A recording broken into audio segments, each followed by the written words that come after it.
Hello and welcome back. How the devil are you? Are you well? You're looking well, looking really good. Had your haircut? Smart. Lost a bit of weight? Yeah, me too, just a little bit. Shave? Okay, that's on my agenda as well. Anyway, enough of all this.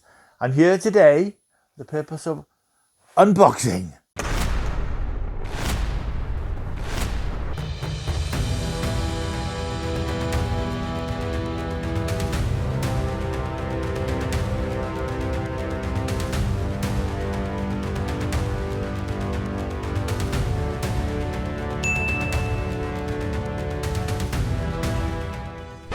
Hello, welcome back to my world of stuff. My name is Paul Mount. I've got a couple of unboxings to do in a way. One is things in a box. Another one is in a box, but isn't in a box, if that makes any kind of sense.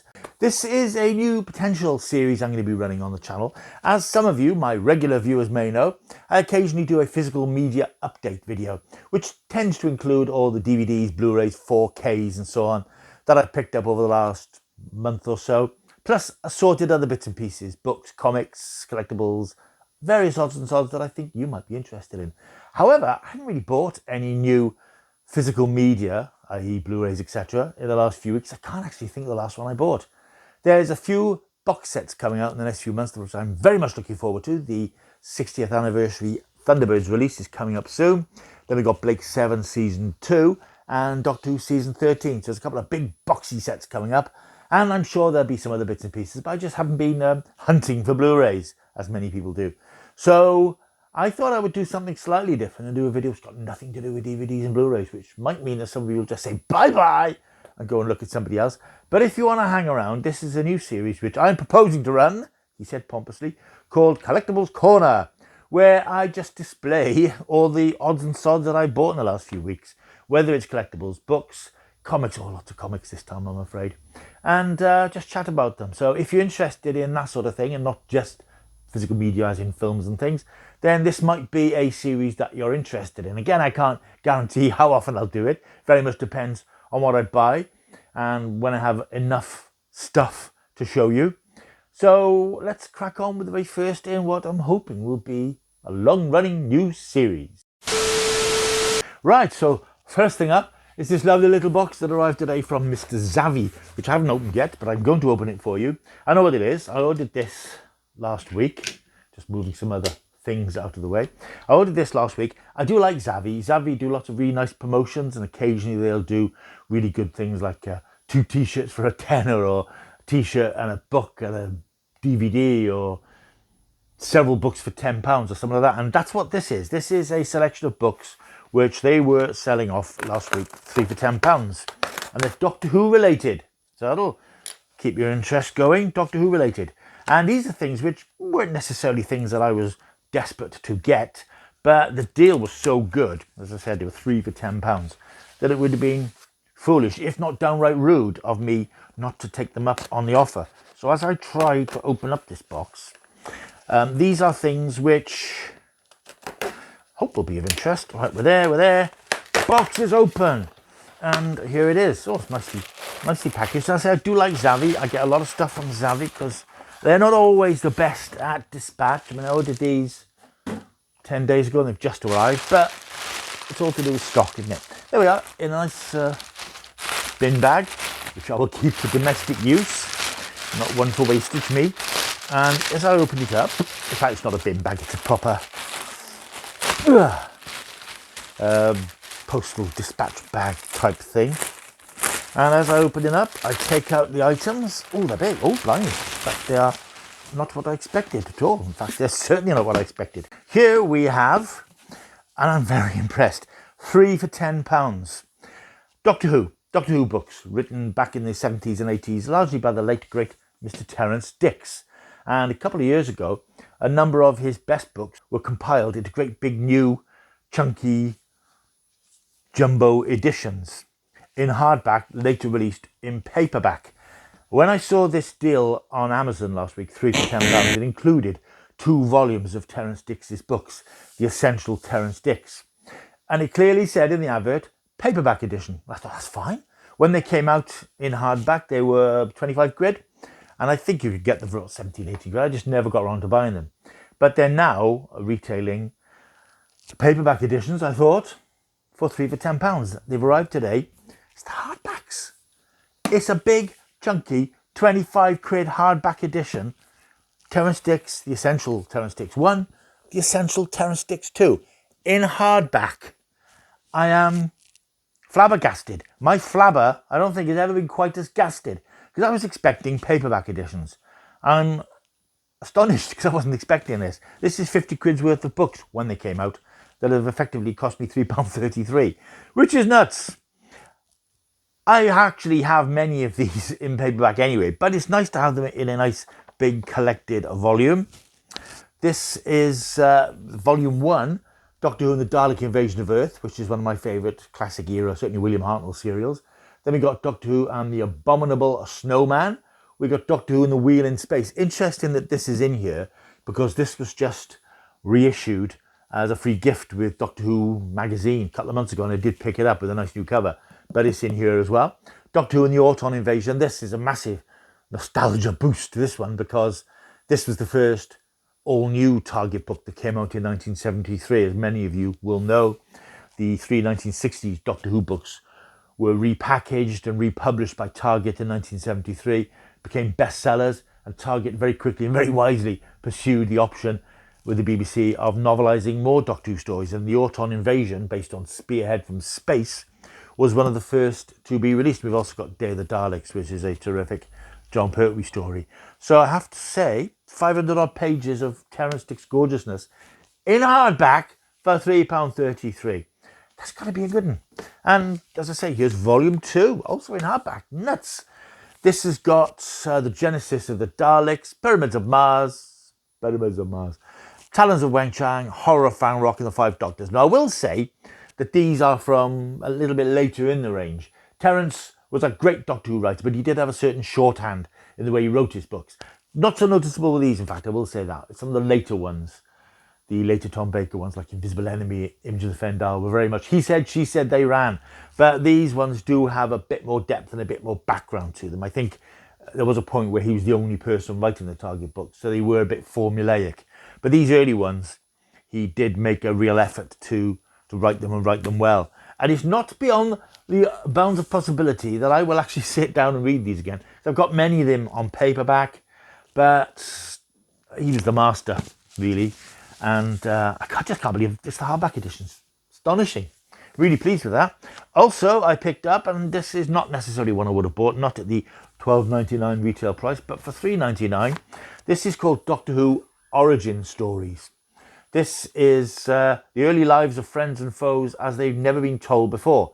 So looking at the picture on the cover, which has got lots of the Doctor's companions across the years, it seems to be stories written about the Doctor's companions before they became his companions, or what led to them becoming his companions. That's what I imagine that it is. That's what Origins sort of suggests. We all change when you think about it. We're all different people all through our lives. Amy Pond looks for her Raggedy Man, Joe Grant remembers her childhood, the Master hunts the past, and a young girl discovers a love for explosives. 11 incredible stories featuring the characters of Doctor Who from a time before.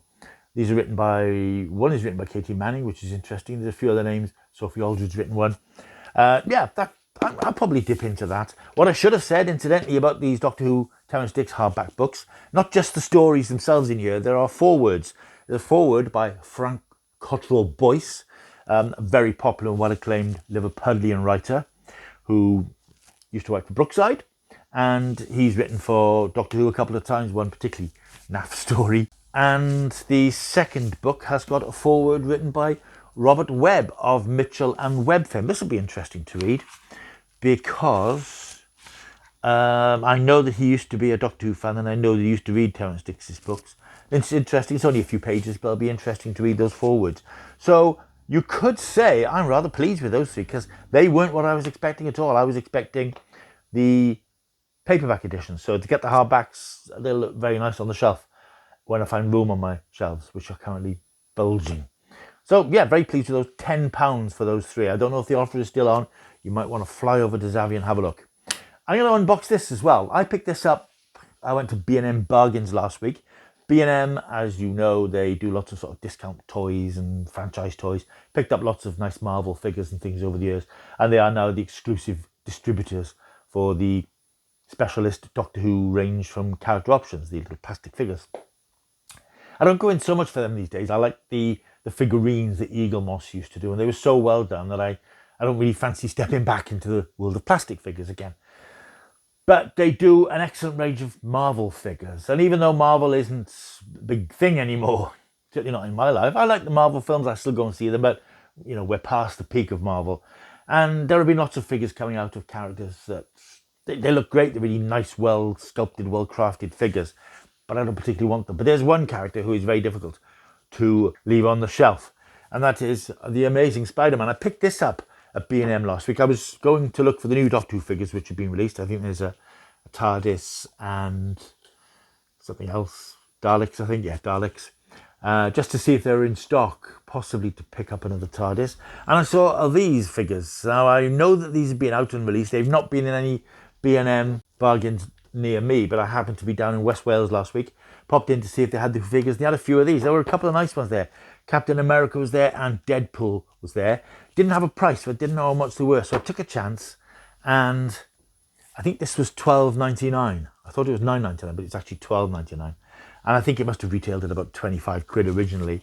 And it's a really nice figure set of Spider-Man, inspired by issue 68 of Spider-Man, Crisis on Campus.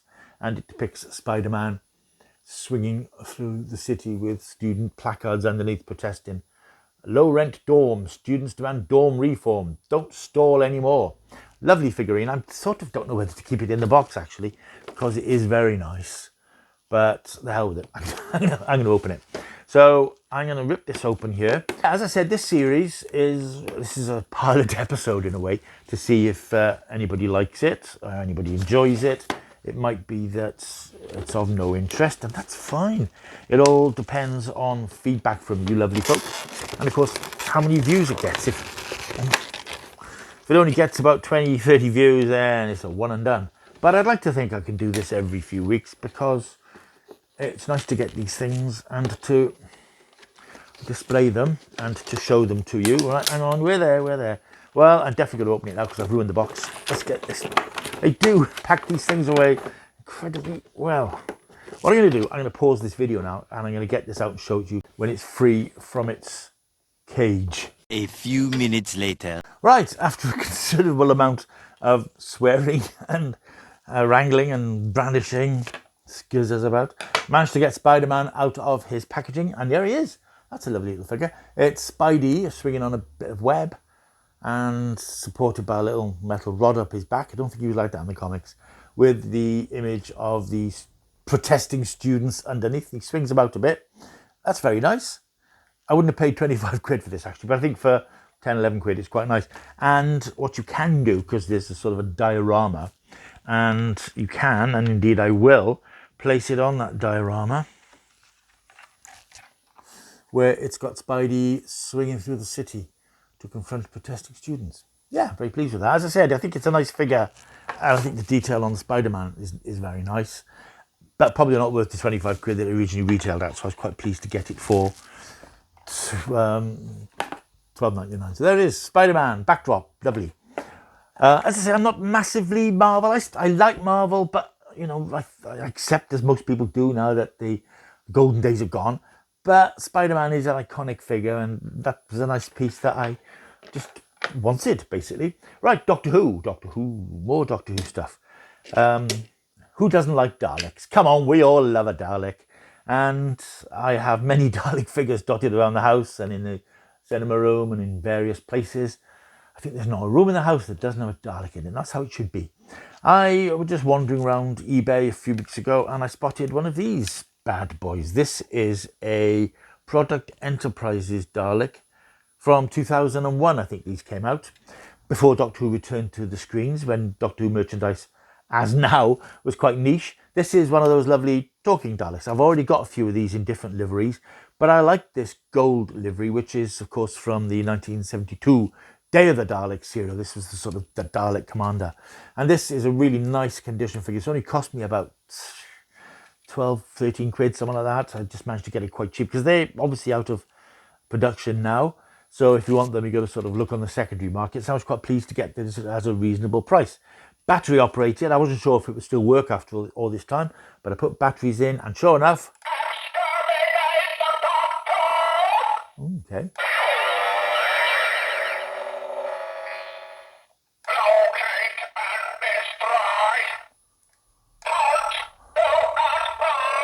And finally, oh, you think so? So yeah, I was pleased to get that. Very nice. That's nice on display. And again, the following week on eBay, I made a bit of a boo-boo because I saw somebody selling a 5-inch Dalek and a smaller Dalek.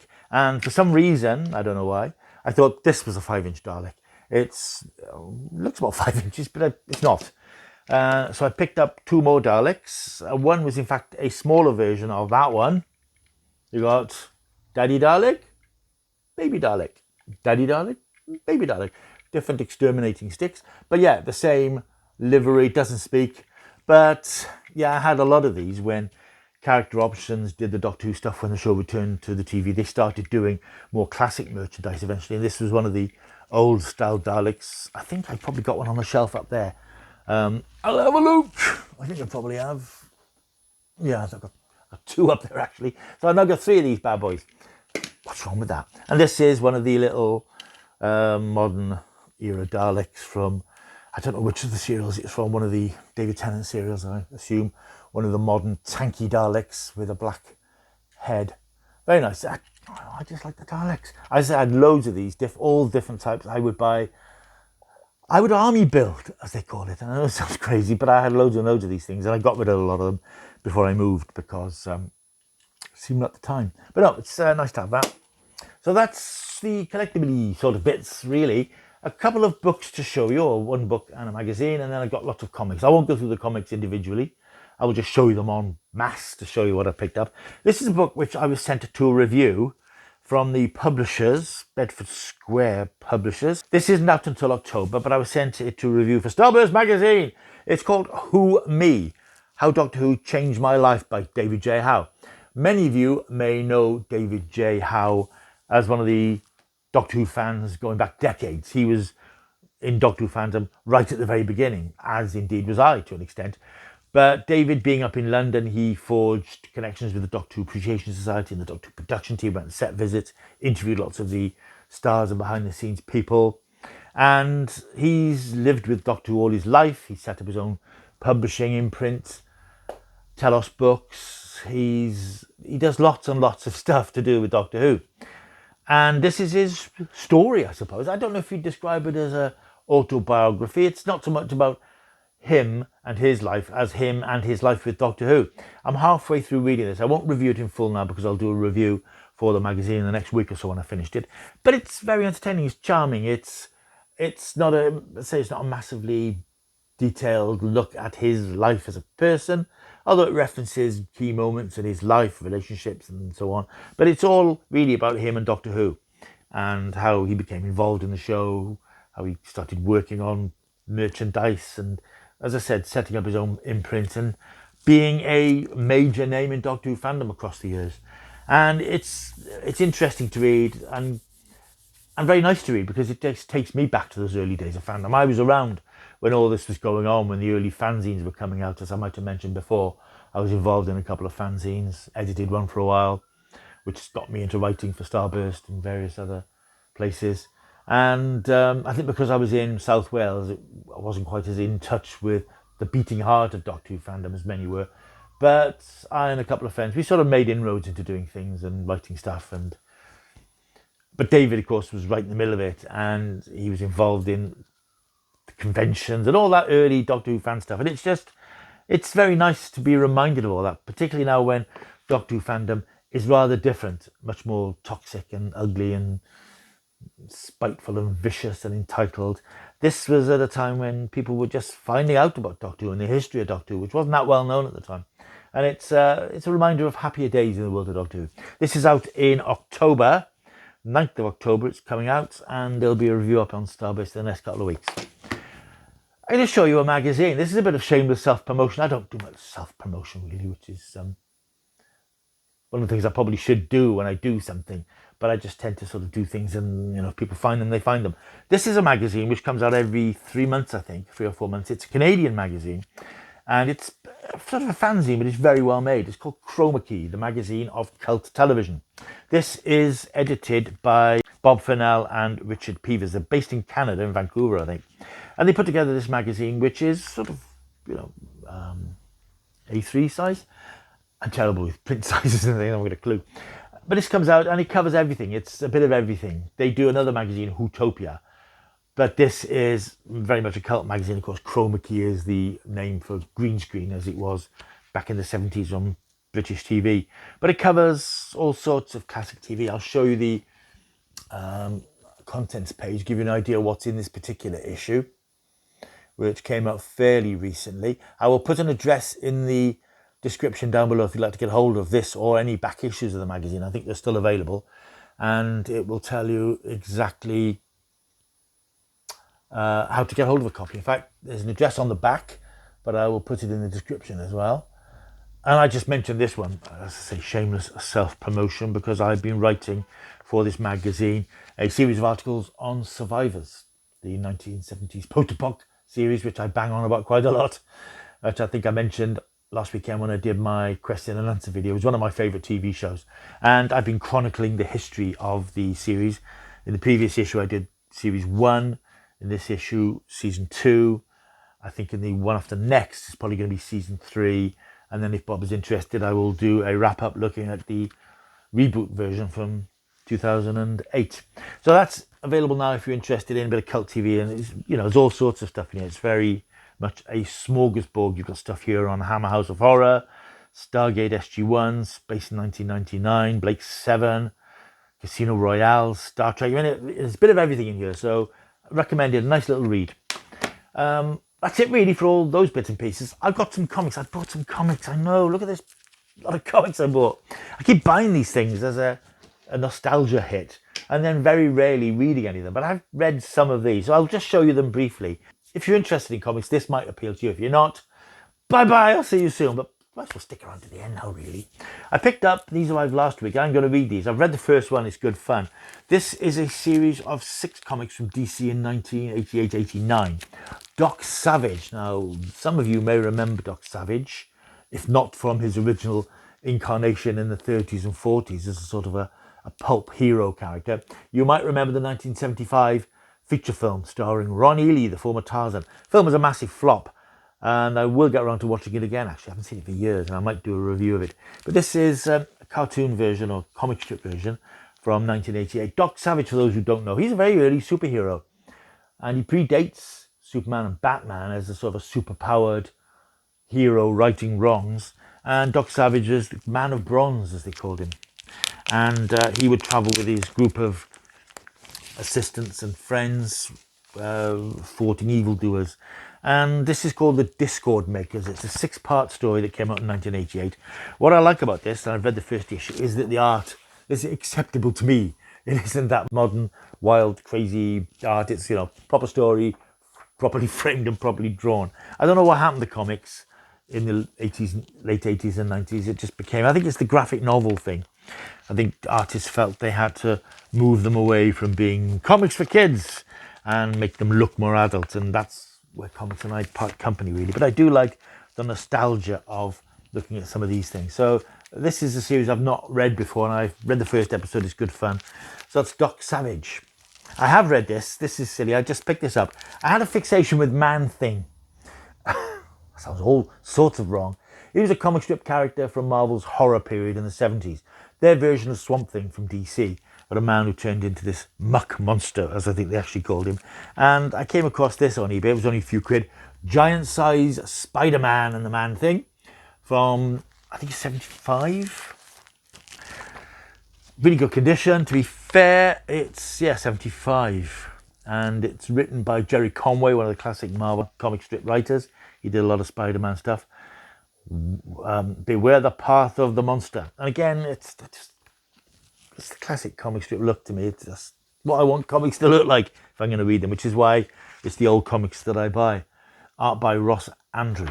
This is a silly story. I've read this, and it's a very daft story where Man-Thing is in Florida. He's been sighted in Florida. Spider-Man's getting a bit worn down by all his personal problems in New York, so he decides to go to Florida to investigate. His old enemy, the Lizard, Dr. Kurt Connors, transforms again, and Spider-Man has to battle these creatures in a swamp. It's very silly, but it's good fun. I did enjoy reading that. It was a bit of a hoot. Some more comics that I bought then. I picked up a batch of comics from a couple of Facebook sellers who are selling things at decent prices. This is Planet of the Apes #1. Now, the thing with comics, as you may know these days, they're constantly rebooting and restarting and going back to #1. There being, I'm sure, countless Planet of the Apes series over the years. This is from Dark Horse Comics, and this is the Ape Apocalypse starts here. Yeah, who knows? So the art is, it's moving towards that style that I don't like. This dates back to 2001. In fact, so this would be in the wake of the Tim Burton film, in fact. This is the first issue. I don't know how many issues of this there were, but I am a big Apes fan. So I will guess I will read that at some point. I kid myself that I'm buying all this stuff and hoarding it for the winter. Those long, cold winter days when you're stuck indoors. And I will sit and read all these comics. Yeah. I think we know the truth there. So I will show the others quite briefly. I won't go through them in great detail. This is a character that I did enjoy back in the 70s. He was originally a villain of Spider-Man. Then he had his own title. Then, of course, there was that dreadful film with Jared Leto from last year. Yeah, it was Jared Leto. Anyway, this is Adventure into Fear #26. Man called Morbius, the living vampire, stillborn Genesis. Next up, we have number 11 of Marvel Double Feature featuring Captain America and Iron Man. I think this is from August 1975, apparently, because the seller has labels on the front. I think these are reprints of stories from the 60s. I love the art. I love that sort of wild pop art sort of look that comics had in the 60s. Vibrant colours, fantastic, hyper unrealistic artwork, but they're just joyful to look at. Having seen the Shang-Chi film a few years ago, I was interested in getting some of the old Master of Kung Fu comics, and included in the bundle for this lot was February 77, The Hands of Shang-Chi, Master of Kung Fu, number 49, Shaka Khan. Shaka Khan? Shaka Khan. Shaka Khan, let me rock you, Shaka Khan. That's Shang-Chi. Daredevil, a man without fear. This is... things are getting stuck together. That's never a good thing. This is a more recent one, and it was just included in the bundle, but I'm not going to read this. Look at it. This is Daredevil number 15. Yeah, right. From 2012. Whatever. We also have a few more Captain America comics. These are the British editions. I remember the glory days in 1976 when Marvel was sort of embedded back in British consciousness, or embedded in British consciousness for the first time, when Marvel started publishing their British editions, and then they would eventually import a selection of American titles with British prices on them. And here we have Captain America and the Falcon, number 160, which is got a little bit missing from the top, but never mind. And that was 6p. And then a few years later, 160. This is 231. If America Should Die. That was for 12p. Haven't read these yet. I will look at them. I will give them the time of day, having not paid a lot for them. They're a couple of quid each, and it's the nostalgia thing. It might be in a year or two's time. I just think, as I'm starting to think, because I've got a lot of these things here now, I need to get rid of these. I need to move these on to a more appreciative home. 238, The Mighty Thor. Battle in the World Below. Troll vs. Thunder God upon the Sea of Death. That was 9p. Couple of slightly different ones here. This is one that's sort of falling apart, really, which is understandable because it goes back to 1973. This is The Flash, co-starring Green Lantern. This is number 224 of the Flash's comic. This is not in great condition. It's falling apart. It's the sort of, the cover is hanging on for grim death, grim life. But it's, well, there's a more recent Flash, not that much more recent, in fact, Flash 286. This is in good condition. Who is the Rainbow Raider? This comes from, yeah, this is well looked after. This is from 1980, June 1980. The colour schemes of the Rainbow Raider. I think DC Comics, for me, were always slightly behind the curveball in doing what Marvel did, is sort of putting humanity into its characters. And this looks very much like a sort of 60s, 70s style Flash. But again, the art is very appealing. If I can find a page, it's actually got 2 pages of art on it. So yeah, that's, all I can say about every one of these is I bought it, I might read it one day. So I won't take you too much longer. There's a selection here, which I think is possibly a full story, I'm not sure. 3 issues of the Spectacular Spider-Man. This is Kingpin and various other things. Issue 150 of the Spectacular Spider-Man. Issue 151 of the Spectacular Spider-Man. Issue 152 of the Spectacular Spider-Man, which appears to have werewolves in it. Always a win. So there's those. Nearly there for you non-comic fans. There's a few editions of Marvel Team Up featuring Spider-Man. We have number 63, which is Spider-Man and Iron Fist. 116, Spider-Man and Valkyrie. And this one is 114. Spider-Man and the Falcon, of course, now played by Anthony Mackie. Or at least he was till he became Captain America. And these are very nice. 114 and 116. So they're nice. And the thing's good about the people who sell these things, they're bagged and boarded, as they call it. So they're well looked after most of the time. The older ones, obviously, like the Flash, are falling apart, but generally they're in pretty good condition. I mean, they're well looked after, and I do appreciate that. We have an issue of the Incredible Hulk, number 278 of the Incredible Hulk. Again, I haven't opened this to find out when it's from. I'm not going to do it now. A couple of Batmans. In fact, one Batman. Batman number 518. They paid me plenty to murder Bruce Wayne. And Deadshot never misses. Yeah, I like the Batman comics, 60s, 70s. Before he became too dark nighty. That's my sort of Batman. It's a bit more fun. And finally, we have 3 copies or 3 editions of The Invaders. Numbers 33, 34 and 35. These are the wartime era adventures of characters like Submariner, Captain America, the original Human Torch. Thor pops up, I noticed in that one. I have a big volume of some of the Invaders comics from the 70s. This is one which I do remember quite enjoying. And that was the last of that particular batch. So I hope the comic stuff didn't bore you rigid. That's not the intention. I hope that you did find it quite interesting. I just like those comics. And as I said, with these things, I just like the look, the vibrancy of them, and just looking at those covers and the art inside, regardless of what the stories are. Like, the stories of those comics are pretty naive, let's face it. But they're good fun, and it is the nostalgia thing. As I've said many times before, getting older makes you nostalgic, and you look back at the past, you look back at the things that gave you pleasure when you were younger, and it gives you a bit of warmth, especially in a world that's now cold and ugly and violent and angry. It's nice to look back at things that, from a time when the world wasn't like that, or if it was, you were too young to be aware of it, and just naively carried on enjoying the things you enjoyed. And it's nice to revisit those things. So that's my latest bunch of collectibles. I hope you enjoyed this video. It's gone on a bit too long, unfortunately. But I hope you've enjoyed it. If you have, please leave a comment down below. Let me know if you'd be interested in me doing this sort of thing regularly or semi-regularly, depending on the stuff I pick up, which will run alongside physical media updates when I get a batch of new DVDs and 4Ks and stuff. That will come back because it's just a sort of a summer patch, so I'm not really buying very much. So let me know what you thought of this video. Hope you enjoyed it. And I know not everybody's going to be into Doctor Who things and Spider-Man and comics and things, but I hope there's a variety of stuff here which will keep you engaged for the time you're watching the video, which is what this is all about.